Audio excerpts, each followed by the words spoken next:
بالله من الشيطان الرجيم. بسم الله الرحمن الرحيم. واذكر في الكتاب إبراهيم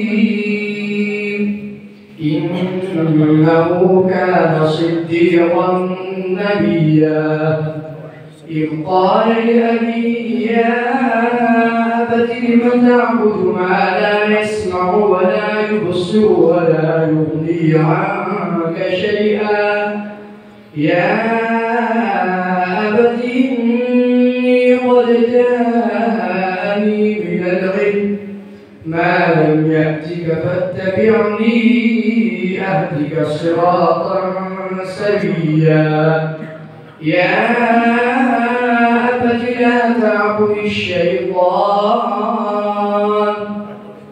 إن الشيطان كان للرحمن عصيا يا أبت إني أخاف أن يمسك عذاب من الرحمن فتكون للشيطان وليا.